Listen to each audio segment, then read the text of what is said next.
저는 삼성이 싫습니다. 진보와 보수를 떠나서 모든 정부는 왜 삼성 앞에만 서면 그렇게 초라하고 볼품 없어지는지 이해가 되질 않습니다. 삼성공화국 대한민국이 그들의 목표라면 그들은 직접 대통령이 되고 국회의원이 되어서 국정 운영에 대한 책임도 져야 한다고 생각합니다. 최근 법인세 인하와 관련된 논란이 있었습니다. 모두들 짐작하시듯이 가장 큰 수혜자는 삼성이었습니다. 그렇게 돈이 많은 삼성의 세금을 왜 깎아줘야 하는지 그동안 이해하지 못했습니다. 그런데 어리석은 제가 그 이유를 조금씩 깨닫고 있습니다. 이재용 상속의 핵심이었던 에버랜드는 알고 보니 특수 군사시설이었습니다. 그래서 세금을 깎아주었던 것이었습니다. 무인기를 잡는 검독수리 부대가 은밀하게 훈련을 받던 곳이 바로 에버랜드였습니다. 또한 적의 잠수함 공격을 방어할 자폭 돌고래 미사일 부대도 비밀리에 운영되고 있는 것 같습니다. 저는 강원도 최전방에서 적진을 용이하게 침투할 수 있는 멧돼지 수색부대 창설을 제안하는 열린민주당 대표 김상균입니다. 무인기를 잡는 검독수리보다 더 민첩하고 돌고래 미사일 부대보다 더 영리한 안원구 전 대구지방국세청장님 나와 계십니다. 예, 반갑습니다. 네, 상당히 준비를 많이 하신 것 같아요. 네, 저는 뉴스를 보고 눈물이 흐르릴 정도로 웃어본 적이 별로 없거든요. 근데 제가 이 뉴스를 어제 이제 다루시는 걸 봤는데 어제 아침이죠. 그저께 뉴스가 보도가 단독으로 JTBC 단독으로 나왔었던 것 같은데 그걸 못 봤어요. 그리고 네. 아침에 이제 일어나 갖고 막 졸린 눈을 비비면서 스마트폰을 켜서 뉴스를 확인하다가 이걸 보고 저는 이거 장난이 너무 심하다. 사람들이 합성한 줄 알았거든요. 예. 근데 진짜더라고요. 그 독수리 부대 창설한다는 거는 참 빵 터질만한 뉴스죠. 네, 네.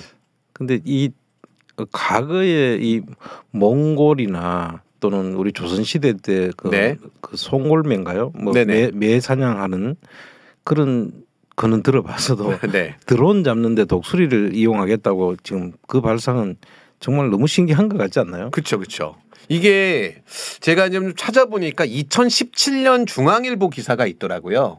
예. 2017년 중앙일보 기사에 보니까 검독수리를 이용해서 뭐 중동 국가들하고 또 프랑스 뭐 또 일부 경찰들은 드론을 잡는다라고 하는 기사가 있긴 있었는데 그 드론을 잡는 그 대상의 드론의 크기를 보니까 정말 조그만 거예요. 요만한 거. 그렇죠. 요만한 거를 이제 독수리들이 먹잇감이라고 오해하고 이렇게 발로 확 낚아채는 거잖아요. 그 요즘 드론이라고 하면은 일반적으로 아이들 장난감처럼 네네네. 그 무슨 그냥 조그마한 감시 카메라 정도 하나 달아가지고 날리고 네. 그런 정도 같으면은 뭐 독수리가 낚아챌 수도 있고. 그렇죠, 그렇죠. 근데 이게 무슨 군사용 드론은 이미 그 안에 무기를 탑재할 정도로 엄청나게 크기가 제일 큰 건 한 3m 정도 그렇죠, 된다잖아요. 그렇죠. 그럼 독수리가 감당이 안 되죠, 이게. 그러니까요. 근데 이제 그 JTBC 단독 보도 이후에 국방부에서는 사실무근이다라고 하면서 또 전혀 자기네는 검토한 바도 없다라고 부인을 했더라고요. 그래요? 네. 그럼 대통령 이야기한 거 아닌가요, 그게? 그게 실제로 이야기의 주체가 뭔지는 잘 모르겠는데 JTBC 쪽에서는 군 당국에 어떤 취재를 했다라고 단독 보도라고 얘기하고 군에서는 그런 일이 없다라고 뭐 부인을 하고 있는 상황이라서 뭐 지금 늘 이제 윤석열 정부에서 하고 있던 패턴이 그런 것 같아요. 말을 흘렸다가 반응을 보고 반응이 좀 안 좋다라고 하면 우리는 그런 일을 한 적이 없다. 그런 말을 한 적이 없다. 이렇게 발뺌하는 그런 패턴인 것 같습니다. 그건 그런데 지금 독수리는 지금 그렇다 치고 네. 거기 드론 부대를 드론을 더 많이 만들어 가지고 거기다 스텔스를 입힌다고 하잖아요. 네네. 근데 사실 스텔스라는 기술이 우리가 그 스텔스 기술을 지금 가져오려고 수차례 기술 이전해달라고 미국한테 우리가 하겠다니까 미국은 핵무기처럼 스텔스 기술을 지금 자기들이 국가 안보 전략으로 가지고 있는 전략 자산인데 그걸 스텔스 그걸 입힌다고 하는데 그게 무슨 생각으로 그런 이야기를 하는지 모르겠다는 거죠. 그냥 조금만 아는 거 있으면 다 던져보는 거죠. 이렇게 뭐 스텔스도 있어 보이니까 뭐 하고 이게 원래 그 국방 무기 체계에서도 가버먼트 인게이지먼트가 굉장히 레귤레이션. 중요하거든요. 그게 일종의 레귤레이션이 될 수 있기 때문에 그 스텔스도 그런 취지로 이렇게 얘기한 게 아닐까. 뭘 알고 했겠습니까? 그래서 무인기라는 것 자체가 스텔스가 필요 없기 때문에 무인기가 무서운 거잖아요. 네네. 스텔스는 기능 없지만 작고 그냥 그 기동이 용이하기 때문에 그 레이더에 안 잡히는 게 무인기인데 네. 거기다 또 스텔스를 입힌다고 하는 것부터 발상부터가 이상하고 근데 그 스텔스 기술 자체가 우리가 지금 만약에 그 스텔스를 진짜 무인기에 입힐 그런 스텔스 기술을 우리가 가지고 있다면 우리가 전투기 같은 데다가 먼저 입혀야죠. 네. 그럼 뭐 작은 그런 데다가 입힐 이유가 뭐가 그렇죠, 있습니까? 그렇죠. 근데 북한 쪽에서 또 무인기 관련된 발표를 보니까 실제 북한에서 남한에 내려보낸 무인기는 12대였다라고 얘기를 하더라고요. 그럼 체크가 다 안 되네요. 5대 중. 그러니까 우리 국군이 확인한 건 5대라고 발표를 했는데 북한 쪽에서는 야 남한 애들 5대라고 얘기했지 우리 12대 보냈어. 그리고 7대는 경기도 인근에서 돌다가 다시 돌아왔어. 이렇게 얘기를 하면서 놀리더라고요. 그럴 수도 있겠죠. 근데 네. 이제 저는 그날 그 신문에 났는 그 궤적을 항로 궤적을 쭉 보니까 네. 그게 우리 집 위를 날아간 것 같아요. 그 은평구 쪽으로 해가지고 이렇게 남쪽으로 내려왔다가 네. 뭐 용산까지는 안 갔다고 지금 주장하는데 네. 그 안 갔는지를 알 수가 없는 거예요, 사실. 그렇죠. 그 원래 지난번에처럼 떨어졌다고 하면 떨어진 그 안 속에 그 항로 궤적을 우리가 짐작할 수 있는 그런 자료가 있잖아요. 네. 근데 이거는 뭐 떨어지지도 않고 그냥 유유히 넘어가는 걸로 보여지니까 네. 어떻게 해가지고 지금 사진을 다 촬영하고 갔는지도 모를 일인 거죠. 그렇죠, 그렇죠. 어떤 그 우연히 한번 떨어져가지고 독수리한테 부딪혀가 한번 떨어져가지고 한번 봤으면 좋겠어요. 그냥. 근데 국방부 반응이 더 웃긴 게 국방부가 이제 북한 쪽에서 12대가 넘어왔다라고 하니까 기자들이 질문을 했거든요. 사실관계가 어떻게 되냐. 근데 국방부는 사실관계를 확인해 줄 수 없다라고 하는 답변을 했다고 해요. 모르니까. 근데 발표를 5대를 했는데 북한이 12대 보냈다고 그게 따라가게 되면은 네. 완전히 희화화되는 거겠죠. 그러니까요. 국방부가. 근데 이제 이 검독수리 부대를 창설하겠다라고 하는 발상에서 저는 참 그 웃겼던 포인트가 또 뭐가 있냐면 이 검독수리가 천연기념물이더라고요. 그럴 거예요. 그 검은 독수리인지는 모르겠는데 제가 철원에 근무를 할 때 저 네. 최전방이잖아요. 거기에 근무할 때 독수리 그 서식지였던 것 같아요. 네. 그래서 그쪽에 독수리가 많이 다녔어요. 네. 그리고 그 독수리들이 거기 있었다 하면 천연기념물인지 모르겠는데 드론이 아마 그쪽으로 날아오면 다 독수리한테 당해야 되는 거죠, 사실. 네. 근데 그런 이야기를 한 번도 들어본 적이 없어요. 네. 그러니까 지금 제가 이제 백과사전을 보니까 천연기념물로 나오더라고요. 근데 이 발상 자체가 뭐 천연기념물이고 뭐고 일단 좀 잘 싸우는 애 있으면 데려다가 막 쓰겠다라고 하는 거잖아요. 일단 막 던지는 거 같아 갖고 정말 오랜만에 이 큰 즐거움. 윤석열 정부 출범 이후에 제가 아마 가장 크게 웃었던 날이 아니었던가. 근데 그 훈련은 에버랜드에서 한대요? 아니 제가 그냥 그건 놀린 겁니다. 그래요? 에버랜드에 독수리도 많고 뭐 돌고래도 많고 하니까 예. 에버랜드에서 그래서 혹시라도 세금 지원을 해주는 게 아닌가. 그 아까 저는 신선한 게 멧돼지 부대. 네네. 그거는 한번 해볼 만하지 않나요? 그러니까 이제 수색 부대로 전방에서 가끔 이제 윤석열 대통령 지휘하에 전방에서 이제 그 북한을 넘어갔다 오는 그런 수색 부대로 멧돼지 부대를 만드는 것도 괜찮겠다는 생각이 들더라고요. 사실은 그 전방 그 DMZ 안에 보면은 네. DMZ 안에서는 그 군사 분계선에서 북방 한계선까지가 2km, 네. 남방 한계선까지가 2km, 그래서 4km의 공간이 있잖아요. 네. 4km면은 뭐 10km 심리 보통 우리 기준으로 심리라고 하는데 네. 엄청나게 넓은 그 공간이 있단 말이에요. 네. 거기에 멧돼지들이 많이 다녀요. 왜냐하면 네. 거기는 그 사람들의 그게 인적이 없으니까 여기는 동물들의 천국이거든요. 네. 그래서 사실 그 안에 밀림도 보존이 잘 돼 있고 네네. 그쪽에 멧돼지들이 많이 다녀요. 네. 거기서 한 번씩 이렇게 지뢰가 터질 때 멧돼지나 노루가 다니다가 밟아서 터지는 경우가 있거든요. 그럼 이게 바베큐가 됐나요?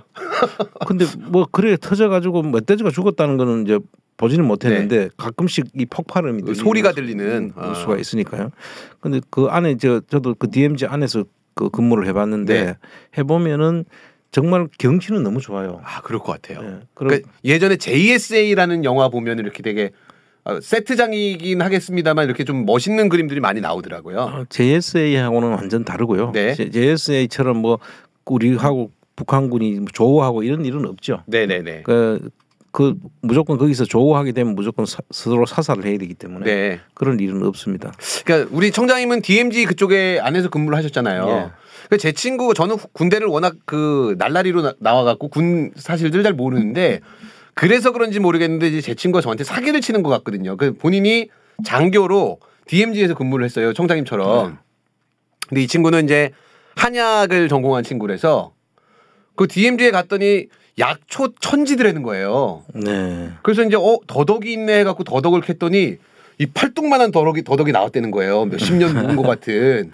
그래서 그런 더덕을 캐서 부대장을 줬더니 그 부대장이 상급 부대로 또 자기 거 빼고 올리고 상급 부대에 또 올리고 그래갖고 결국 본인은 3년 동안 사병들 데리고 약초만 캐다가 왔다 그러더라고요.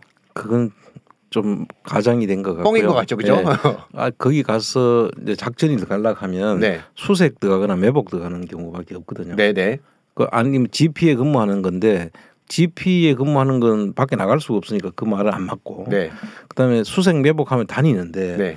그 다니는 그 코스가 딱 맨들맨들하게 길이 나 있어요. 그 코스로만. 그 코스를 벗어나는 거는 못하도록 돼 있습니다. 그 지뢰 밟을 수도 있고 위험하니까 그렇죠. 지뢰가 그 실제로 밟을 수 있기 때문에 그거는 그 사람이 어떤 뜻에서 이야기했는지 모르지만 낚으려고 했겠죠. 뭐. 아마 DMZ가 아니고 네. 그 페바라고 하죠. DMZ에서 나와 있어도 거기도 민간인들이 통제구역이거든요. 민간인 통제구역이 따로 있거든요.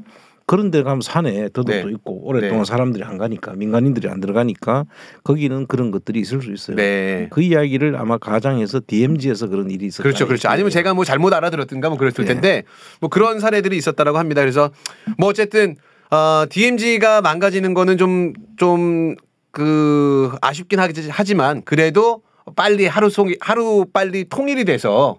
이런 뭐 무인기니 독수리를 갖고서 무인기를 잡니 이런 얘기들이 안 나왔으면 좋겠다는 생각이 좀 듭니다. 제가 이제 그 우리 청장님한테 여쭙고 싶은 게 요 며칠 동안에 선거구제다라고 하는 게 큰 이제 화제가 되고 있더라고요. 예. 그러니까 지금 보면은 우리나라가 채택하고 있는 게 소선거구제고 예. 지금 웬일인지 모르겠는데 정치 개혁을 해야 되겠다라고 하면서 윤석열 대통령이 중대선거구제를 해야 된다라고 얘기를 했거든요. 그 소선거구제하고 중대선거구제의 차이점이 뭔가요? 예, 우선 왜 그 이야기 하도를 꺼냈는지에 대해서 네. 우리가 조금 한번 살펴봐야 되는데, 네. 그 지금 노조하고 시민단체 때려잡는 걸로 재미를 좀 봤잖아요. 네, 그렇죠. 지지율이 막 좀 올라가고 있습니다. 네. 그리고 이제 그 우리 또 하나의 자기 이 보수 쪽 사람들의 지지를 이제 결속시키는 것이 안보 문제거든요. 네, 그렇죠. 그래서 이제 뭐 군 문제 가지고 막 지금 핵을 뭐 미국 바이든하고 뭐 저 핵을 연습을 같이 하고 핵 계획을 같이 한다고 했지 않습니까? 네, 네. 그런 걸로 하면서 이제 이걸 자기들 그 진영을 재미를 좀 보고 있는데 네. 거기다가 그렇게 한들 지지율만 올라가지 실질적인 전국을 자기가 잡을 수 있는 그런 기회가 없잖아요. 네. 그러면 그걸 잡을 수 있는 길이 뭔가를 살펴보면 지금 현재 이런 지지율로 내년 선거를 치렀을 때 네. 과연 자기들이 그 가반수 이상의 그 숫자를 확보하는 게 현재로서는 무망하잖아요. 사실 네, 네. 거의 난망하니까 이거를 할 수 있는 방법을 좀 흔들어야 되겠는데 그 최초에 그 정권을 잡을 때는 국힘당하고 민주당 내에 국힘당 자기들하고 말이 통하는 사람들이 있다. 네. 그 사람들하고 같이 정치를 하겠다. 네. 이런 생각을 했었는데 갑자기 지금 그게 지금 쉽지 않잖아요. 지금 그렇죠, 보니까 그렇죠. 뭐 이재명을 금방 뭐 어떻게 하면은 같이 막 분열될 줄 알았는데 그것도 쉽지 않고 그러니까 지금 카드로 꺼낸 게 지금 이야기하는 중선거구제다. 저는 그렇게 보고 네. 있습니다. 그러면 이제 그 소선거구제는 지금 우리가 가지고 있는 시스템 예를 들어서 뭐 지역구가 마포다 그러면 마포에서 한 명 1등한 그렇죠. 사람 한 명만 뽑는 게 소선거구제죠. 예, 지금 253개 소선거구제가 있지 않습니까? 네. 그 선거구가 있지 않습니까? 네. 그 선거구에서 한 명이 되는 거죠. 네, 그러니까 만약에 어떤 사람이 100표를 얻었고 다른 사람은 99표를 얻었는데 전체에는 만약에 200명이라고 한 명은 안 했고 예. 그럼 한 표 차이로 100표를 얻은 사람이 그 사람만 당선되는 게 소선거구제. 그렇죠. 모든 거를 다 가져가는 거죠. 네. 근데 이제 중선거구나 대선거구제는 그 소선거구제를 몇 개를 하나로 뭉쳐가지고 네. 2개 내지 3개를 이제 하나로 뭉치면 네. 거기에 국회의원이 3명이 나오던 거를 네. 뭉쳐가지고 1, 2, 3등이 국회의원이 될 수 있도록 하는 그런 제도인 거죠. 그럼 이제 다시 제가 이제 마포라고 좀 전에 말씀드렸으니까 마포 옆에는 무슨 구? 영등포구가 마포 옆인가요? 뭐 그렇게 치겠습니다. 네. 제가 서울 사람이거든요. 마포구하고 영등포구를 붙여갖고 예를 들면은 2명이든 3명이든이라 그러면 1, 2, 3등이 이 좀 더 큰 선거구에서 당선되게 만드는 게 중선거구제 혹은 그렇죠. 대선거구제가 되는 거죠. 그렇죠. 예를 들면 마포구 안에도 가불병 이렇게 세 개 선거구가 있지 않습니까? 네. 그럼 이 3개 선거구를 하나로 뭉쳐가지고 네. 지금은 3사람 국회의원이 나왔는데 그때도 3사람이 나올 수 있는 거죠. 네. 나올 수 있는데 그걸 뭉쳐가지고 1, 2, 3등 하는 사람한테 줄 수가 있는 네네. 거죠. 승자 독식이 아니라 네. 다른 2등, 3등도 많은 분들의 표를 받은 거니까 지지를 받은 거니까 그 사람들도 국회에 들어가서 의정 활동을 할 수 있게 만들자. 그렇습니다. 예. 취지 자체는 좀 괜찮은 취지로 보이거든요. 사실은 그 이 지역 감정 이야기가 나오지 않습니까? 네. 그래서 지금 영남 호남이 갈라져 가지고 서울 말고 이제 지방으로 내려가게 되면은 영호남이라는 데가 지금 엄청나게 갈라져 가지고 뭐 호남은 민주당이 이제 독식하고 네. 영남은 국힘당이 독식하는 네. 이런 구조로 이제 계속해 왔지 않습니까? 그러니까 이런 구조가 그걸 타파하고 호남에서도 국힘당이 당선되고 네. 그 영남에서도 민주당이 당선되는 이런 구조가 사실 바람직하죠. 그렇죠. 그러면 그 지역에서는 당 가지고 서로 대구 경북에서도 민주당이 당선이 되고 광주 전남에서도 그 국힘당이 당선되는 이런 네. 구조로 가면은 지역 감정이라는 게 사실 많이 사라질 수 있는 그렇죠. 아주 좋은 그 의미는 있는 네. 거죠. 근데 이게 영호남이 이 갈라진 것을 지역 감정을 없애자고 해서 옛날부터 이 중대 선거구제로 가야 된다라는 그런 당위성에 대한 이야기는 여러 번 있었던 네. 거죠. 그러니까 지금 이제 민주당 입장에서는 조금 이거에 대해서 좀 갈등을 하고 있는 것 같아요. 이전에는 중대 선거구제를 민주당 쪽에서 가야 되는 방향이다라고 예를 들면 예전에 노무현 대통령께서 예. 이런 말씀을 많이 하셨는데 또 진보 진영의 유권자들도 야 그래도 이거를 윤석열이 던진 거다라고 보면 분명히 무슨 꿍꿍이가 있을 텐데 이걸 어떻게 받아들여야 되나라고 고민을 좀 하고 있는 것 같아요. 그렇죠. 제가 이제 처음에 말씀드렸듯이 이제 윤석열 정부에서 처음 맞이하는 총선인데 네. 뭐 처음이자 마지막이 되겠죠. 네. 그 맞이하는 총선에서 일단 과반수를 넘지 않아 보니까 네. 지금 국회가 지금 민주당이 야당이 지금 장악을 하고 있잖아요. 네. 그리고 아무것도 할 수 없는 상황이 식물 정권이 돼버렸단 네. 말이죠. 그리고 이거를 타파를 해야 되겠는데 네. 이걸 하기 위해서는 판을 흔들지 않고는 도저히 지금 현재 상태로서는 어려울 것 같다. 그래서 고육지책으로 내놨는 거라고 저는 보고 있고요. 네.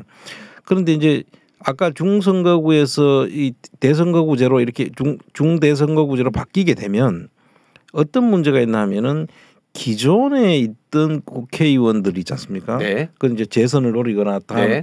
그 한 번 더 하고 싶은 사람들이 있을 텐데 이 사람들한테 자기들의 자리가 없어질 가능성이 높아지는 거죠. 예를 들면 대구 경북에 그 복수 추천을 안 한다고 하면 당에서 네. 복수 추천을 안 한다고 하면 국힘당 1명, 민주당 1명 이렇게 하면 이제 다른 당들 무소속이 이제 많이 나오겠지만 그렇죠. 그 당을 끼고 나가는 사람들이 그 당에서 복수 추천이 없다고 하면은 반으로 줄어들 가능성이 높죠. 지금. 그렇죠. 그렇죠. 그러면 지금 기존에 있는 사람 그게 자기 지역구가 될지 어디가 될지는 모르지만 예를 들어서 대구에 이제 중구에 2사람이 예를 들어서 있습니다. 그런데 그걸 중선거구제로 묶어요. 네. 그러면은 그때는 지금은 국힘당이 다 묶고 있는데 네.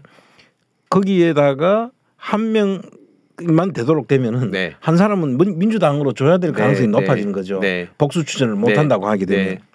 그러니까 근데 그럼 지금 말씀을 딱 듣고 나니까 복수 추천을 하겠네요. 그렇죠. 이제 복수 추천을 할 가능성이 높아지죠. 네네. 그럼에도 불구하고 복수 추천을 하면 또 표가 갈라지잖아요. 네. 그 국힘당이 예를 들어서 중구에 두 사람을 뽑는데 1, 2를 다 중구에서 다 먹긴 힘들 거죠. 그럼 민주당은 단수 추천을 해버리고. 단수 추천을 해버리고. 그럼 도리어 1등을 할 수도 있겠네요. 그렇죠. 민주당이. 그런 가능성이 충분히 있어지죠. 그래서 복수 추천 여부를 미리 한 조건으로 만약에 중대선거구제로 간다면은 그 내용은 좀 달라질 수 있죠. 네네네. 저는 이제 중대선거구제로 가면 무조건 모든 그 정당에서는 한 명씩만 추천할 수 있어야 된다라고 생각을 했거든요. 근데 그게 복수 추천을 한다고 해가지고 꼭 나쁜 것만은 아니겠네요. 그러면 그렇습니다. 상대당에서 만약에 한 명만 내게 되면은 도리어 많은 후보를 냈던 정당이 피해를 볼 수도 있는 구조가 되니까. 그래서 이제 제가 이런 말씀을 드리는 이유는 이 국힘당의 기존의 국회의원들이 대구 경북 쪽 출신들이 많잖아요. 네. 그러나 부산 경남도 많잖아요. 네. 그 사람들이 입장에서 보면 자기 자리를 반은 지금 내놓아야 된다면 자기가 50% 확률에 지금 빠져들 가능성이 높죠. 네. 그래서 이 사람들이 과연 중대선거구제를 뭐 윤석열 씨가 그렇게 하자고 한들 하겠냐 하는 생각이 있는 거죠. 네. 그래서 결과적으로는 제가 볼 때는 이게 기존에 있는 국회의원들이 겉으로는 지금 말도 못 하고 있고 있지만 그 반대할 가능성이 높고 민주당도 역시 마찬가지일 가능성이 높다. 그렇죠. 그러나 이제 수도권은 조금 입장이 다르겠죠. 네. 지금 그래서 그런 부분이 있다고 하더라도 수도권에서는 민주당 하나, 국힘당 하나 이렇게 가져간다고 하면 전국이 그렇게 갔을 때 국힘당 입장에서는 나쁠 것이 없을 거라고 보는 거죠. 지금은 뭐 거의 한 3분의 2 가까운 숫자가 민주당인데 이제 지금 그래 되면 거의 가반에 가까운 숫자로 서로 맞출 수가 있을 것이라는 거죠. 아, 그렇겠네요. 근데 저는 이제 그 이야기를 듣다 보니까 박근혜 세력의 부활이 가능할 수도 있겠다라는 생각이 들었어요. 그럴 수 있죠. 그러니까 예를 들어서 말씀하신 것처럼 뭐 복수 추천을 하던 복수 추천을 하지 않던 간에 예전에 이제 우리공화당 같은 사람들이 대구 중심으로 좀 세가 많이 강하잖아요. 그렇죠. 그런 사람들이 유영아라든가 뭐 이런 박근혜 잔당 거기다가 지금 박근혜는 사면도 됐고 또 박근혜 일당들도 지금 나와 있는 상태에서 성당님이 늘 걱정하시는 것처럼 이 사람들이 가지고 있는 돈도 못 찾은 상태고 그럼 그 자금이 자기의 박근혜 키즈를 이용한 정치 세력으로 부활하기 위한 어떤 시스템이 마련될 수도 있겠다는 생각이 들어요. 충분히 가능하죠. 네. 박근혜 키즈뿐만 아니라 이명박 잔당들도 또 그 바로 할 수 있고 일로 안 들어간 사람들도 분명히 있거든요. 그렇죠. 그래서 그런 사람들이 새로운 리그를 만들 수가 있다고 봐지는 거죠. 그렇다면 국힘당 쪽은 그렇든 간에 성향은 다 그 사람들이 보수 성향이 있을 거 아닙니까? 그 민주당도 어떤 의미에서는 지금 그게 분열될 수가 있는 부분이 나오는 거죠. 그래서 지금 각자 계산 셈법을 달라지는 걸 가지고 지금 그걸 노리고 지금 던졌다. 그 중대선거구제. 그래서 중대선거구제를 지금 현재로서는 그러한 좋은 뜻이 있음에도 불구하고 현 시점에서 던진 것은 상당한 그 저희가 있는 그런 전략적 투석이다 이렇게 봐야 되는 거죠. 그러니까 결국은 뭐 국민의힘은 둘째치고 민주당 내부에 사실은 좀 분열이 가시적으로 보이고 있는 상황이었었잖아요. 이재명 당대표의 어떤 그 사법 리스크다라고 하면서 뭐 대표직을 내려놓고 다 털고 들어와라라는 이야기를 하는 사람들도 있고 한데 여기에 또 친명계와 비명계가 이 중대선거구제를 놓고서 조금은 갈등할 수 있는 양상이 보이더라고요. 그런 걸 노리고 던졌고 어차피 안 될 1년 정도밖에 안 남은 상황에서 룰을 바꾸는 건 좀 힘들어 보이는데 하지만 정권에서는 민주당이 단일 대우로 반정부 어떤 그 입장을 내는 걸 막는 그런 효과가 있을 것 같네요. 그렇습니다. 지금 그 내년 4월이 선거지 않습니까? 4월이 선거인데 연초부터 이렇게 던지는 이유는 조금 지나면은 이 사실이 합의가 이루어지려고 하면은 아주 그 헌법도 개헌을 해야 될 걸요. 선거구제 개헌은 그렇게 될 수 없는 이야기를 가지고 던져가지고 지금 상당히 갈등의 소지가 있는 민주당의 하나의 그 분열의 씨앗을 던져놔 가지고 그거를 싹을 틔우려고 하는 그런 아주 나쁜 저희가 숨어 있다 이렇게 봐야 돼요. 저는 이재명 당대표가 이 그 중대선거구제를 적극적으로 수용하겠다라고 딱 먼저 받고 단 복수 추천되지 않고 3선 이상 출마 제한하고 이런 정치 개혁의 화두를 같이 붙여버리면 국민들이 보기에는 야 그렇지 저렇게 뭐 해먹던 애들이 계속 해먹으면 안 되지.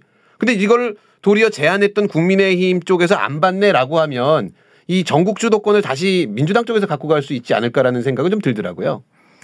그렇죠. 그 좋은 아이디어고요. 제가 볼 때는 그런 방법 플러스 네. 비례대표를 좀 그 위성 정당을 아예 못 만들게 하고 그렇죠. 그 비례대표가 거기서 나오는 연동형 비례대표 이것 같이 하면서 전반적인 틀을 민주당에서 먼저 던지면 네. 오히려 저쪽에서 받을 수 없는 그런 상황으로 갔지 않을까 하는 생각도 네. 막 받으면 더 좋고 그렇죠. 그럼 정치 개혁이 되는 거고 그렇죠. 예. 안 받으면은 너네 그냥 개혁은 흉내만 내는 거 아니냐라고 공격할 수 있고. 예. 근데 항상 보면 민주당은 조금 느린 것 같아요. 그 반응들이. 그러니까 이제 미리 사전에 이런 전략적인 판단을 하고 이런 민주연구원 같은 데서 네. 사전에 이런 이야기들은 사실 나옴직한 이야기였거든요. 그렇죠. 그러니까 그런 거를 미리 준비해 가지고 사전에 그 이렇게 했을 때 안을 여러 개를 들고 네. 던지는 그런 모습을 그건 민주연구원 같은 데서 하는 네. 거거든요. 근데 그 여의도 연구원이나 민주연구원 네, 각 네. 당에서 자기들한테 유리한 고지를 점령하기 위해서 하는 일들인데 그거를 민주당이 조금씩 좀 한 발씩 늦고 있다는 생각이 근데 그 각 당의 정책연구소는 당원이 아니래도 근무할 수 있지 않나요? 아니 뭐 당원이 아니라도 근무하는 거는 관계 그렇죠. 없겠죠. 예. 저 안원구 총장님께 그 민주연구원에서 연락 주시면 제가 아니 저한테도 주시면 제가 그 인력사무소에서는 인건비 10% 떼고 이렇게 중개하잖아요. 제가 10%만 5%만 띄고 이렇게 중개하도록 하겠습니다. 그래서 우리 민주당 그 정책연구소에서 아이디어가 좀 모자라는 것 같다라고 하면 저 김 선생한테 연락을 주시든 아니면 다이렉트로 직거래를 하셔갖고 안원구 총장님한테 직접 전화를 하셔갖고 민주연구원에서 이 아이디어의 창고 우리 안원구 총장을 좀 이용해 주시면 감사하겠습니다. 아니 그 열린민주당에 그 연락이 오겠습니까? 아니 열린민주당 그리고 준연동형 비례는 열린민주당이 이렇게 준비하고 있으니까 걱정하지 마시고 민주당 여러분께서는 지역구 활동에 열심히 최선을 다해 주시면 될 것 같습니다. 네. 네, 다음 제가 또 주목해서 봤던 기사인데요.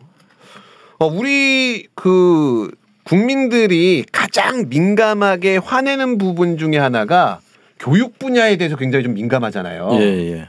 근데 교육은 예를 들어서 그 보수적인 색채를 갖고 있는 유권자들도 교육감을 선거할 때는 그래도 교육은 진보적인 교육을 해야 되는 게 맞다라고 하면서 그 보수 지자체장을 뽑고 투표를 진보 교육감을 뽑고 막 이런 사례들이 많았었거든요. 실제로 지난번엔 거의 다가 진보 교육감이 탄생했었는데 그렇죠. 요번에 조금 그렇게 됐는데 예. 그래도 전체적으로 민주당이 지방선거에서 패배한 거에 비해서는 교육감은 선전을 좀 한 케이스였고 그렇습니다. 그러니까 전체적으로 교육은 그래도 좀 중립적으로 혹은 진보적으로 유권자들이 선택하는 경향성들이 많았는데 근데 요번에 이제 교육 과정을 개정하고 있는데 예. 은근슬쩍 그 문구들을 뺀 게 걸렸어요. 예. 근데 교육 과정을 지금 발표하면서 보니까 5.18 민주화 운동이라고 하는 내용들을 싹 뺐더라고요.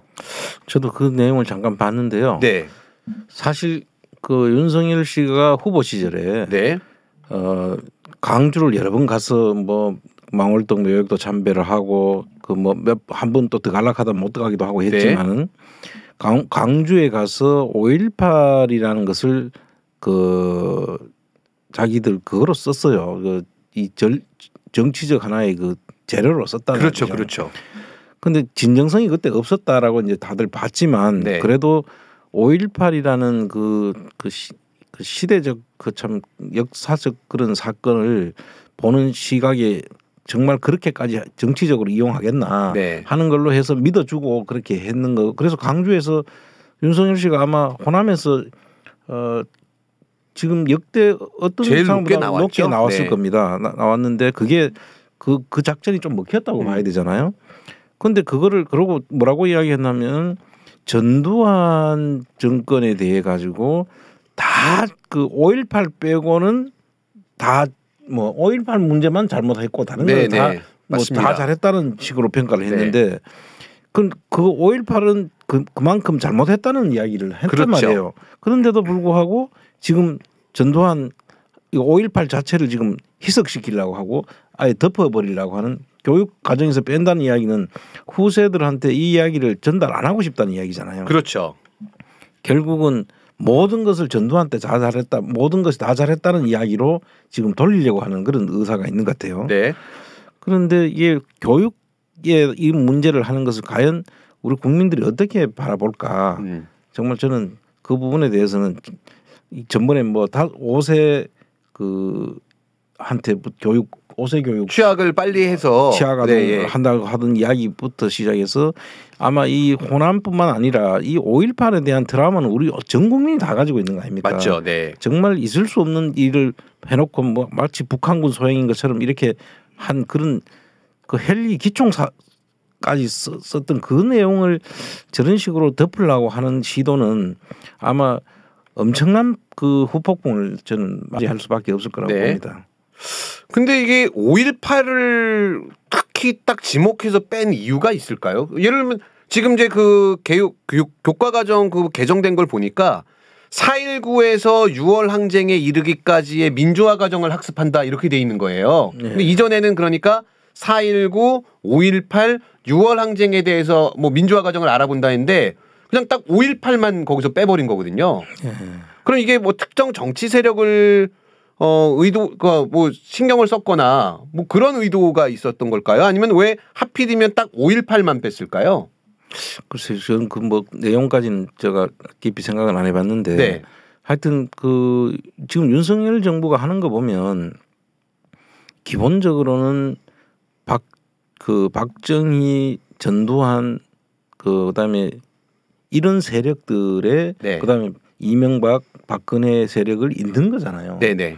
그러니까 그 틀 속에서 보면 5.18이라는 거를 넣고 나면 사실 거기서는 생뚱맞죠. 자기들 주장에서. 그래서 아마 그런 일들을 벌이고 있는 거 아닌가 이런 생각이 들고요.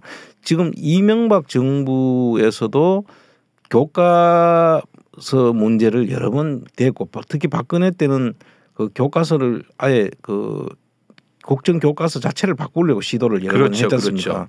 그 내용 속에도 5.18 문제가 여전히 그 잔재해 있었거든요.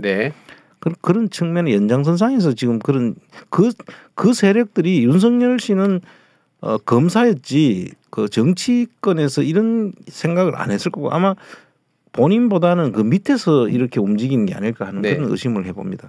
그러니까 이번 그 교과과정 개정된 내용들을 좀 살펴보면 5.18 삭제됐다라고 하는 거는 이제 일단 가장 큰 상징적인 부분들인 거고 그리고 이제 노동자라는 용어들을 다 근로자로 바꿨더라고요. 그거는 이제 그 우리가 이렇게 봐야 됩니다. 노동자들 그러니까 그 노동조합에 관련된 노조원들 사이에서는 근로자라는 말을 쓰는 것 자체를 금기시하고 있어요. 그러니까 노동자라고 써야 되지.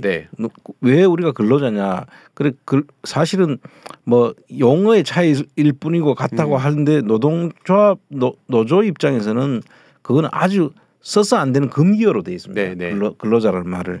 근데 그거에 반대해서 근로자로 다 바꾼다는 거잖아요. 그러니까 지금 이 정부는 항상 문재인 정부에서 문재인 정부를 타도해서 우리가 가야 된다는 그런 생각. 자기들이 뭘 잘해가 가겠다는 것이 아니고 그 상대방을 치고 그걸 딛고 일어나겠다는 그런 전략으로 가고 있잖아요. 그 노조를 지금 쳤잖아요. 그래서 여론 지형이 조금 좋아졌어요. 그러니까 그거를 보고 지금 그런 작업들을 하는 게 아닌가. 왜 노동자들이 이거 다 싫어하는 그 용어를 굳이 거기다가 다 왜 기록을 하나 그러냐. 그렇죠. 그러니까 그 교육 목표에서도 노동교육, 생태교육이라는 용어 자체가 다 삭제됐고요. 그러니까 우리가 지금 그 교과과정의 그 개정에 의하면 우리 청소년들에게는 노동교육과 생태교육은 시키지 않겠다라는 거죠. 목표에서 빠졌으니까. 그리고 민주주의는 다 자유민주주의로 바뀌었고요. 그리고 또 특히 강조하고 있는 내용이 기업의 자유라는 표현이 많이 등장한다고 합니다. 그러니까 지금까지 이 윤석열 정부가 어떤 정책적인 방향성을 보였던 게 교육 정책에 그대로 다 지금 녹아 들어가 있는 거죠. 아무래도. 사실은 민주주의 속에는 자유와 평등이라는 두 개념이 같이 항상 같이 같이 깔거든요. 네. 뭐 두 개를 서로 좌우 날개로 같이 나눈 하나의 그 개념으로 자유와 평등을 이야기하는데 평등은 쏙 빼버리고 네. 자유를 강조하고 있잖아요. 네네네. 그 이게 완전히 그 설익은 그 개념을 가지고 자유라는 것을 강조하는데 그 자유는 반드시 책임이 따르는 거잖아요. 맞습니다. 그런데 그런 것들은 저는 책임 안 질 그런 자신이 있으니까 쉽게 말하면 검찰 권력을 쥐고 있으니까 네. 그 자유가 자기들 마음대로 자유를 만끽하더라도 우리를 누가 우리 그 단죄할 수 있겠어. 우리는 책임 안 져도 돼. 네. 이런 생각 속에서 나오는 그런 발상들이고요. 아주 진짜 이 듣고 있으면은 정말 짜증나는 그런 네. 지금 정부라고 봐야 되는 거죠. 네. 아 정말 자유하니까 제가 이제 지난주에 그 녹사평역에 있는 그 시민 분향소 앞에 있는 극우 유튜버들 그들이 표현하는 게 그 표현의 자유를 지켜줘야 된다라고 하면서 경찰이 보호를 해주고 있는 상황이더라고요. 과연 정말 그런 자유들을 강조하면서 지켜줘야 되는지 그러니까요. 큰 의문이 들었던 한 주였던 것 같아요. 그 자유에는 분명히 그에 따른 책임도 분명히 필요하고요. 그 자유와 방종은 분명히 구분되어야 된다라고 생각을 합니다. 네. 그렇습니다. 그러니까 노동 얘기를 좀 하고 있었습니다. 노동 얘기를 하다 보니까 자연스럽게 우리 사회의 이제 노동자들에 대한 관심 뭐 이런 것들로 이어지는데요. 생각이 우리 한덕수 바지 총리가 새해 첫날부터 꼭두 새벽에 버스를 타셨더라고요. 신문총리에서 이제 바지 총리가 깎네요. 예. 그래서 저는 그 장면을 좀 지켜보면서 아 우리나라 너무 후지다라는 생각했어요. 예. 그러니까 뭐가 후지냐면 4시에 출근하는 노동자가 있는데 그 노동자를 만나러 가는 게 새해 첫날 총리의 행보고 그런 노동 현장을 보면서 민원이다라고 하는데 그 버스를 15분 좀 앞당겨서 운행하게 해 주십시오라고 하는 걸 내가 다 해주겠다라고 약속하는 새해 첫 그 쇼를 보면서 아 진짜 후지다라는 생각했거든요. 어떻게 보셨나요 그 장면? 아마 그게 번호가 146번이죠. 맞습니다. 예, 예. 146번인데 우리 노회찬 그 전 의원 고 노회찬 의원이 찾는 게 6411 버스죠. 6411이죠. 네 맞습니다. 근데 일자 하나만 빼면 거꾸로 하는 그렇네요. 6411인 거죠. 네.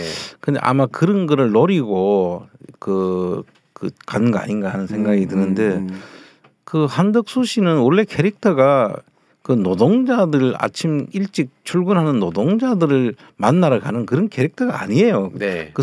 아마 이거는 상당히 기획된 의도, 이 진정성이라는 게 하나도 없잖아요. 그렇죠, 그렇죠. 저 사람이 진짜 노회찬 의원이 그렇게 평생을 그 아침에 그 시간에 그렇게 타고 나오던 6411하고 네. 한번 새해 아침에 한번 덜렁 가가지고 15분 땡겨 놀락하는 거 들어주는 그 한덕수하고 사실 비교할 수 없는 거고. 저 사람은 아주 그 월급은 잘 받고 있겠죠. 그러니까요. 네. 아니, 그렇게 돈 많은데 또 월급도 많이 받고 좋으시겠습니다. 근데 저는 의문을 좀 가졌던 게요. 왜 우리 사회는 청소하시는 분들은 안 보이는 사람으로 살아야 되고 저 시간에 출근해서 다른 직원들이 출근하기 전에 청소를 다 마쳐야 된다라고 하는 그런 어떤 사회의 암묵적인 동의가 있는 게 저는 너무 후지다고 생각하거든요. 예. 아마 뭐 사람 출근하는 사람들한테 환경이 깨끗한 환경에서 이제 아침에 청소하는 모습을 보이는 거는 맞지 않다고 하면은 사실은 저녁에 퇴근 이후에 청소하는 그런 그 시간들을 좀 갖고 아침 새벽같이 저 사람들이 꼭 그 시간들을 우리가 아침 시간 1시간하고 저녁 시간 1시간은 좀 많이 다르지 않습니까? 네. 그래서 저녁 시간을 활용해서 어떻게 하는 방법을 연구하는 것이 더 맞지. 네. 새벽까지 저렇게 가서 해야 되나 하는 생각은 해봤어요. 네네. 환경 미화원 분들도 마찬가지인데요. 그 또 보면은 막 한두 시 막 이런 새벽에 쓰레기 치우시고 막 그러잖아요. 그러면 이분들이 하시는 말씀이 어두워서 잘 안 보여서 왜 우리가 유리 깨지거나 이런 것도 그냥 보통 종량제 봉투에 담아서 버리고 그러면 크게 많이 다치고 막 그러신다 그러더라고요. 네. 제가 이제 조금 뭐 길게는 아닌데 뭐 사회복지랑 관련된 부분을 좀 공부하고 싶어서 해외에 좀 있었는데 저는 그 해외랑 우리나라랑 가장 큰 차이점 중에 하나가 뭐냐면 지금 우리가 언급하고 있는 분들이 낮 시간에 사회에서 활동하는 게 보이는 게 서구 선진국이다라고 얘기하면 우리 사회는 그런 분들이 안 보이는 거예요. 예. 처음에 제가 놀랬던 게 장애인이 길거리에 너무 많은 거. 그 정말로 제가 부끄러운 얘기인데 아니 이 나라는 장애인이 왜 이렇게 많지라는 생각이 들었었거든요. 그 뭐 근친상간을 하나 이 나라는 전통적으로 그래서 왜 예전에 왕실 같은 데 보면은 근친상간을 많이 해갖고 장애가 많았다 그러잖아요. 그 상관이 아니라 근친 결혼이겠죠. 근친 결혼이요. 예. 뭐 그런 식의 문제가 있는 건가라고 생각했는데 공부를 좀 하다 보니까 우리 사회도 똑같이 장애인이 그렇게 많은데 예. 못 나오는 거고 거기는 자연스럽게 나오는 거더라고요. 마찬가지로 뭐 낮 시간에 쓰레기 치우는 거, 낮 시간에 일과 중에 청소하는 거 이런 게 좀 더 자연스러운 국가가 됐으면 좋겠다라는 좀 새해 희망이 좀 저는 생기더라고요. 근데 우리나라는 사실 그런 몸이 불편하신 분들은 오히려 밖에서 다니고 이런 것을 오히려 할 수 없는 그런 환경이잖아요. 네. 그러니까 이제 음지에서 네. 그냥 집 안에서 주로 하는 일들을 택하고 있고 그렇게 하다 보니까 이제 그런 현상들이 사회에서는 마치 그거를 터부시하잖아요. 오면은 그 보이는 것 자체를 막 무슨 뭐 문제가 있는 것처럼 하고 네. 장애인들이 어디 치료를 받거나 어디 그 모여가지고 하는 활동하는 것 자체가 자기들 주변에 못 있도록 하는 이런 것까지 혐오 시설로 보는 그런 경향까지 있잖아요. 네. 그건 이제 선진화되지 않은 그런 우리나라의 그 인식들 네. 이런 것들이 바뀌어야만 가능할 거라고 저는 네. 봅니다.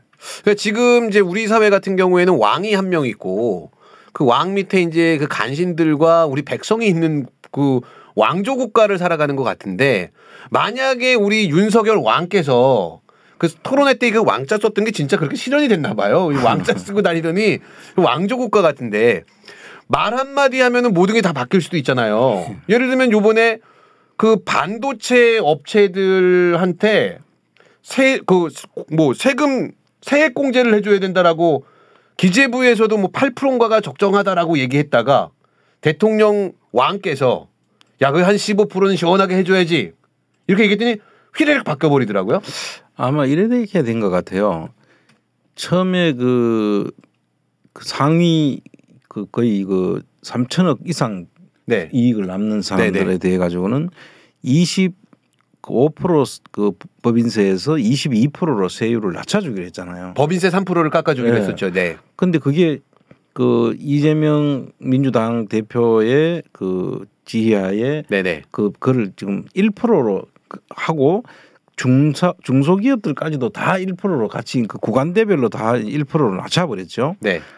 그러니까 이제 그 예를 들면 그 안에 있던 그 아주 초 재벌들, 네. 삼성전자 예를 들면 삼성전자, 그다음에 SK 네. 이런 반도체로 이 돈을 버는 이런 기업들한테 혜택이 그만큼 못 주게 된 거야. 그렇죠.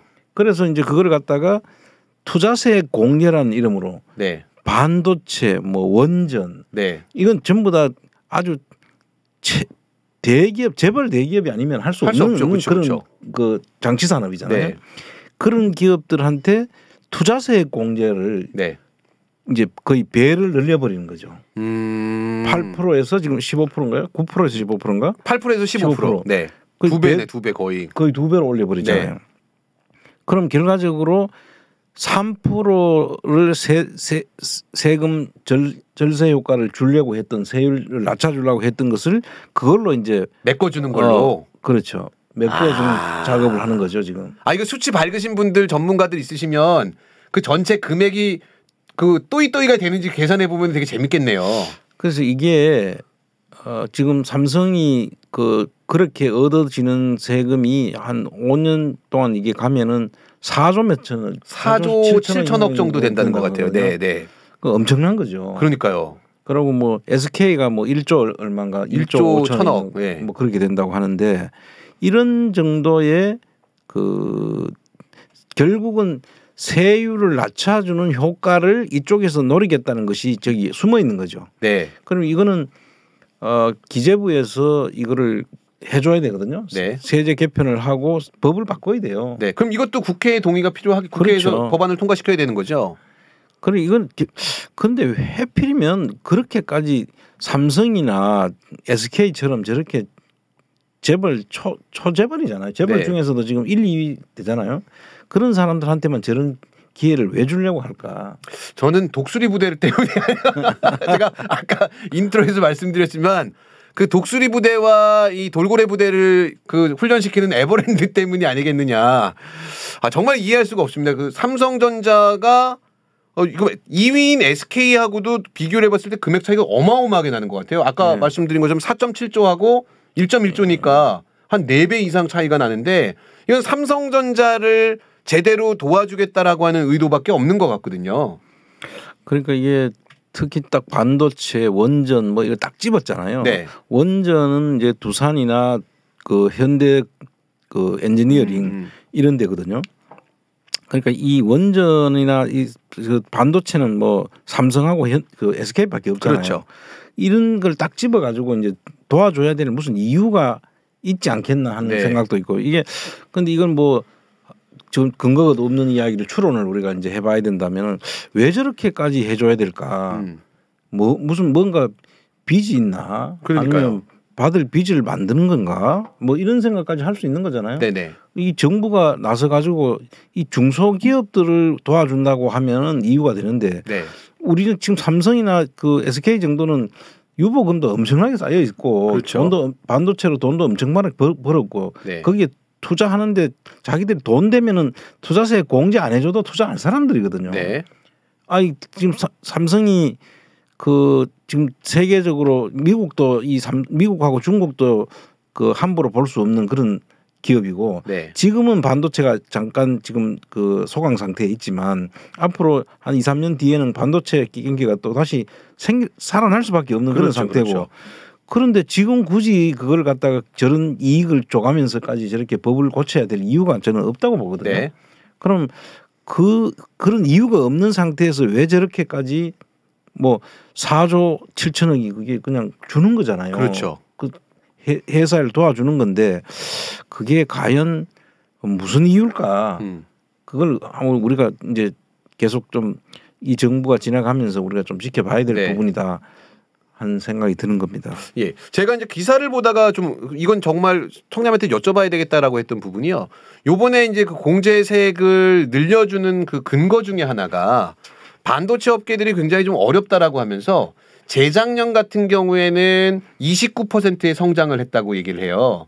근데 작년에는 반도체 업계가 1% 성장을 했다라고 얘기를 하더라고요. 예, 근데 그러면 그게 그 전년도 대비로 계산하는 거 아닌가요? 그렇죠. 그럼 전년도가 정말 많이 성장했으면 더 이상 그 다음에는 성장률이 떨어질 수밖에 없는 게 정상인 거잖아요. 그렇죠. 이 반도체 경기라는 게 조금 부침은 있거든요. 네. 이제 우리가 하는 거는 이게 그 D램이라고 해가지고 메모리 네. 쪽이고 비메모리라고 하는 거는 이제 그 이 시스템 반도체를 이야기하는 건데 우리가 주로 주력해 왔는 게 이제 메모리 분야에서는 이제 세계 선두인데 TSMC라고 대만에서 예. 비메모리 분야는 거기 네. 있잖아요. 그래서 그쪽 경기가 그거는 우리가 자초하는 면이 없잖아 있어요. 중국하고 우리가 그 아예 네. 그 적대시하는 그런 네. 정책으로 가고 그 미국이 또 대만을 선정해가 애플 같은 데서 전부 다 비메모리 쪽은 전부 다 TSMC하고 붙어버리니까 결과적으로 삼성이 좀 어려워졌겠죠. 네. 그런데 그거라는 게 항상 그대로 가지는 않거든요. 네. 지금 삼성도 이 비메모리 분야도 상당히 많이 지금 그 삼성은 어떻게 보면 종합 반도체 네. 회사라고 봐야 되거든요. 그래서 그런 부분들이 앞으로도 좋아질 여지가 너무 많은 거예요 지금. 네. 그러니까 SK 하이닉스 같은 경우도 지금 용인에 반도체 공장 그 120만 평의 그 공장 저번에 증설하잖아요. 네. 원래 아마 착공이 들어갈 텐데 네. 그럴 정도로 한다고 하면 반도체 경기가 앞으로 그 수익이 나기 때문에 그 투자를 하는 거단 말이에요. 네. 그런데 그런 걸 거기에 때 맞춰서 지금 이런 걸 만들어 주는 거야. 네. 그럼 이거는 속이 좀 보이는 거 아닌가요? 노나라는 거죠, 뭐.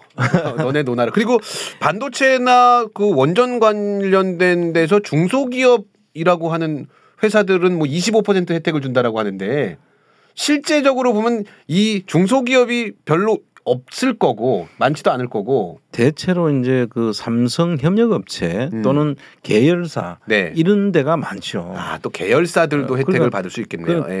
결국 그냥 중소기업이라고 이야기하지만 그 중소기업들이 그 반도체 관리할 수 있는 사람들이 그 돈 벌 수 있는 기회를 다른 사람들한테 다 그걸 오픈을 하겠습니까? 다 그렇죠, 협력업체나 그렇죠. 계열사나 그렇겠네요. 네. 이런 쪽으로 해가지고 자기들이 먹고 사는 거죠. 뭐 재벌 3세 뭐 4세 이런 애들이 자회사 하나 가지고 있는 걸 갖고서 또 뭐 그냥 합법적인 상속이 이루어지는 뭐 그런 혜택도 또 받을 수가 있겠네요. 그러니까 최근에 이제 윤석열 정부 들어오면 기사를 볼 때 이제 모든 걸 다 색안경을 끼고 보게 되는데 또 제가 주목했던 기사 뭐 아직까지는 많이 안 나왔던 것 같은데 그린벨트 해제 권한을 지자체에게 준다라고 하는 기사가 있더라고요. 예. 그것도 이제 기존에도 아마 그런 권한이 있었던 것 같은데 그 지자체가 그린벨트를 해제할 수 있는 권한을 3배 정도 늘려준다라고 하는 기사가 나왔어요. 이제 여기서 우리가 그린벨트 해제를 이제 어떻게 봐야 되느냐 하면요. 네. 그린벨트를 해제한다는 이야기는 네. 건설업체가 돈 벌어주는 거예요. 그렇죠. 이제 사실 그린벨트로 묶여 있는 데는 땅값이 되게 싸잖아요. 싸고, 네.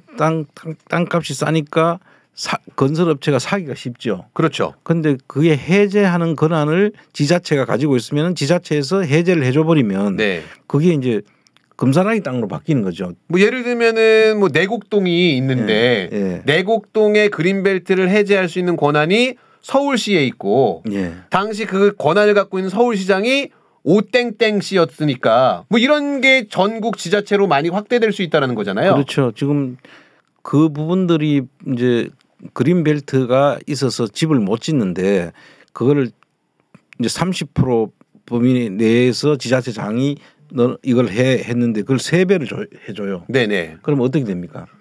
그럼 뭐 지역 그 토건 세력들하고 예. 지자체장하고 뭐 또 유착할 수도 있고 또 그 안에서 또 벼락부자가 되는 사람들도 많이 생길 거고 뭐 부정이 싹틀 수도 있고 또 환경이 파괴될 수 있는 부분들도 있고 뭐 여러 가지 부작용이 더 전 많을 것 같다는 생각이 들더라고요. 그래 지금 이 시기에 이제 지금 타이밍상으로 보시면 부동산 경기가 지금 막 하락했잖아요. 아, 네네네네네. 지금 경기가 지금 어려워지고 있잖아요. 그렇죠, 그렇죠. 아마 올해가 가장 어려울 거고 내년까지 아마 이런 여파가 갈 걸로 저는 보는데 이런 부동산 경기가 어려울 때 명분상으로는 건설업체들이 전부 다 그 2번을 추종하고 그럴 확률이 좋아하는 높죠. 사람들이 네. 높죠. 그리고 요번에 그 윤석열 정부 탄생을 가장 그 고대하고 기뻐했던 사람들이 아마 건설업 맞습니다. 관련된 네. 사람들 거고 그 건설업이 언론사를 많이 들고 있고요. 네.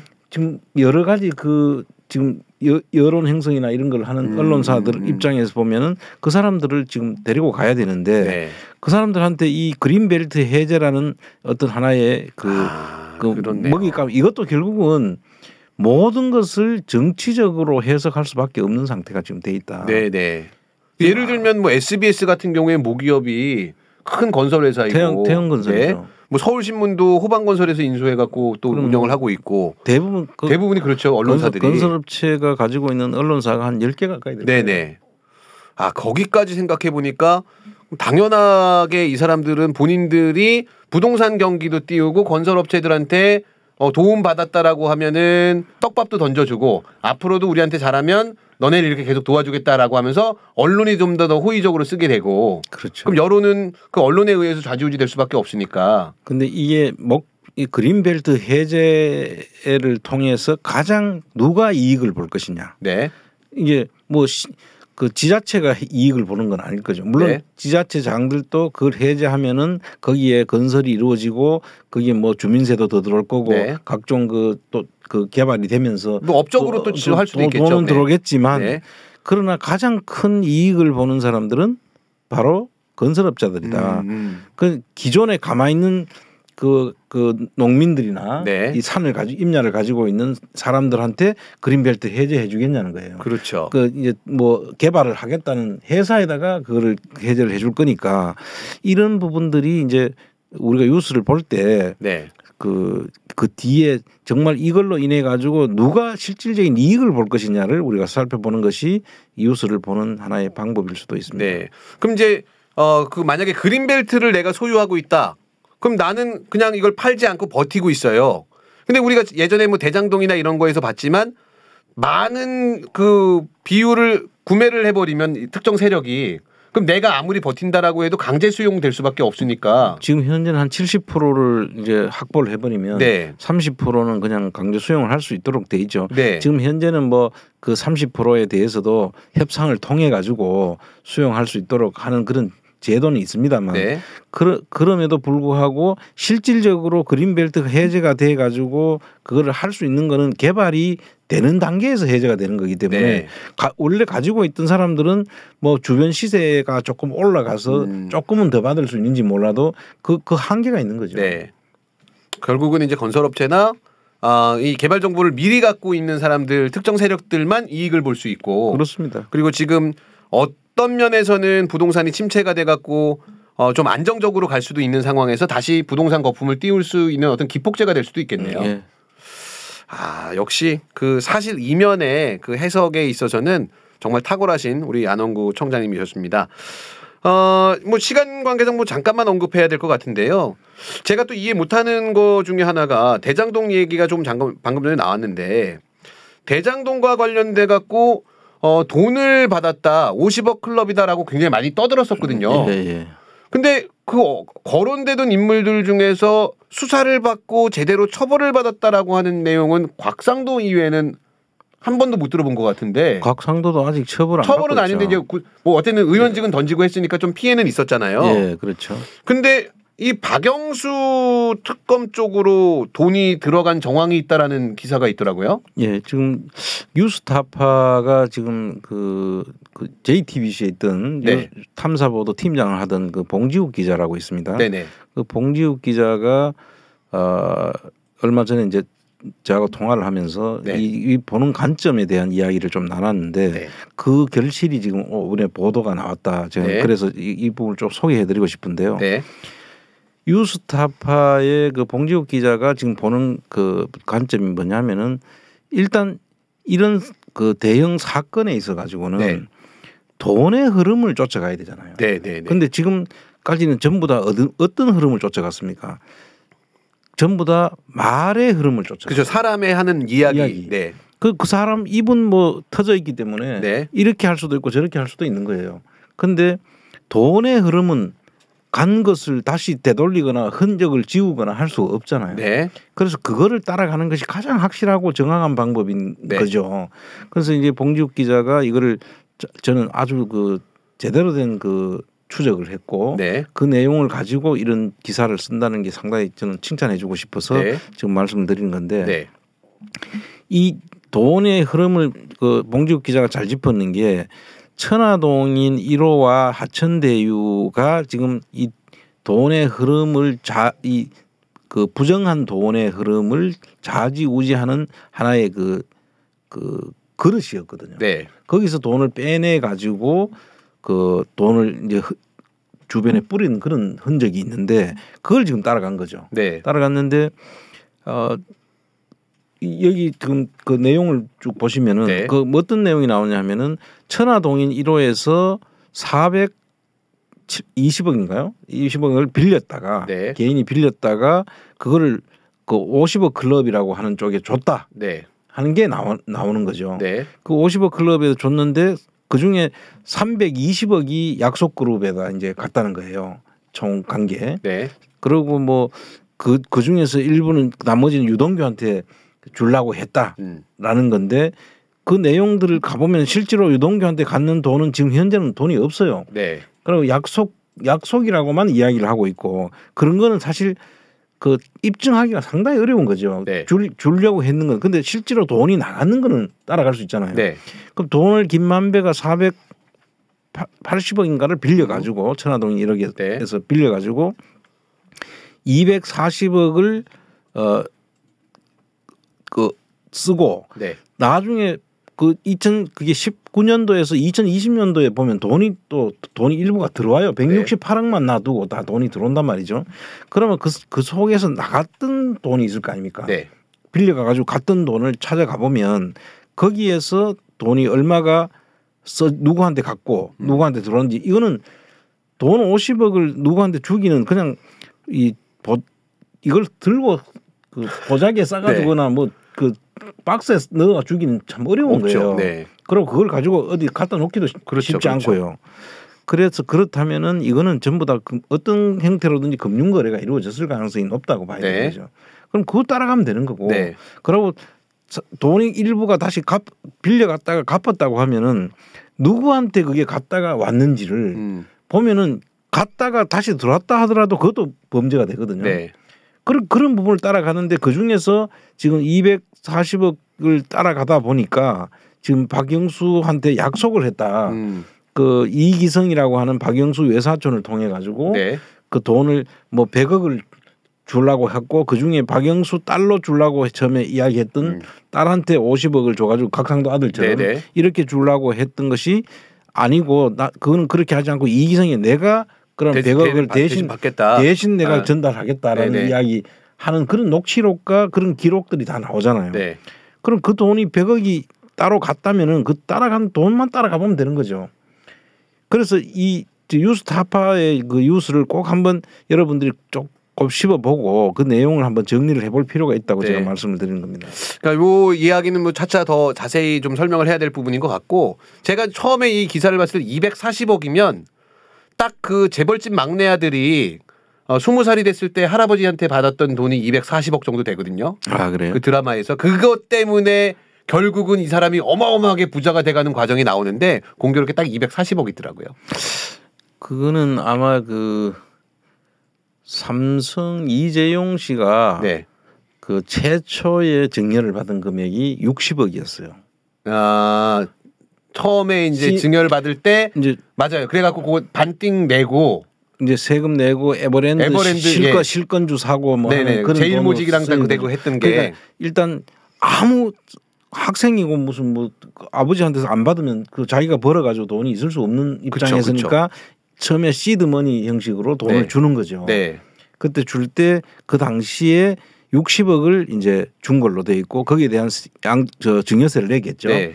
그걸 기반으로 해서 이제 그 실권주라고 에버랜드 그 당시에 그 신주 인수권을 발행을 하는데 각 그 계열사들을 그 주변 자기 직원들한테 이제 주게 돼 있는데 그 사람들이 다 안 산다고 나는 그거 안 할 거야. 그러니까요. 나 안 받을 거야 하는 거죠. 맞아요.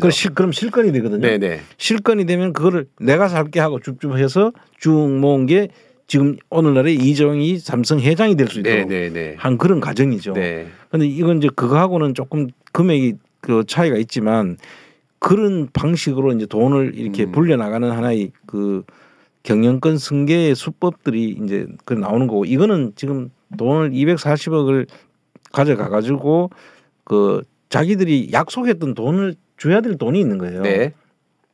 약속을 해놨는데 안 주면 큰일 난다고 이야기하고 있잖아요. 네네네. 안 주면 이거는 무조건 줘야 돼. 안 주면 큰일 나라고 하는데 그 안 주면 큰일 나는 사람들 명단이 지금 다 나오고 돌고 있잖아요. 그런데 그 중에 이제 이 박영수라는 사람이 등장을 하는 거고. 근데 그 박영수한테 줄 돈을 딸한테 주는 방식으로 해서 주려고 했는데 그거를 그 외사촌 동생이 그 나를 통해 달라. 그렇게 지금 이야기하고 그러면 그 형이 가만히 있겠어? 네 보고 나쁘다고 하지? 이런까지 이야기를 하고 있잖아요. 이건 좀 복잡해서 다음번에 이렇게 좀 도식화해가지고 딱 살펴보면 좋을 것 같아요. 아마 성수대로에서 한번 다뤄야 되지 않을까 싶고 우리가 오늘 다루기는 좀 양이 좀 많다 보니까 그 240억과 관련된 의혹이 지금 불거지고 있다. 그리고 늘 말씀드리는 것처럼 돈을 따라가면 답이 나온다라고 총장님 말씀하시는 것처럼 그 얘기도 한번 좀 집중해 보시면 좋을 것 같습니다. 총장님 오늘 끝으로 한 말씀 부탁드리도록 하겠습니다. 지금 말씀하신 대로 이 대장동 문제는 아직도 ING가 돼 있고 실질적인 그 대장동의 실체적 진실은 지금 나오지도 않았잖아요, 사실. 근데 그런 부분들이 대장동에서 좀 더 많은 사람들이 이 관심을 가지고 이 문제를 풀려고 그러면 특검을 해야 됩니다. 특검. 지금 제가 볼 때는 김건희 주가 조작 특검과 네. 대장동 특검은 민주당이 관철시킬 수 있는 사항이거든요. 네. 지금 뭐 우리가 막연히 윤석열 퇴진 뭐 이런 이야기를 할 게 아니라 그 두 가지는 실질적으로 모든 게 그냥 그 여건이 조사할 수 있는 여건이 돼 있는 거기 때문에 바로 특검을 바로 가면 오히려 그 결과가 빨리 당겨지지 않을까 하는 생각을 해봅니다. 네. 예, 새해가 밝았습니다. 새해 우리 안홍구 TV 수요일 방송 첫 방송인데요. 올 한 해도 여러분들의 응원과 성원을 힘입어서 더 재미있고 때로는 지루하지만 팩트로 승부하는 그런 방송 만들어 드릴 거 약속드리면서요. 다음 주에도 더 많이 시청해 주시길 부탁드리고 안홍구 TV는 내일 저녁에는 8시에 라이브로 인사드리도록 하겠습니다. 새해 복 많이 받으시고 다음 주에 뵙겠습니다.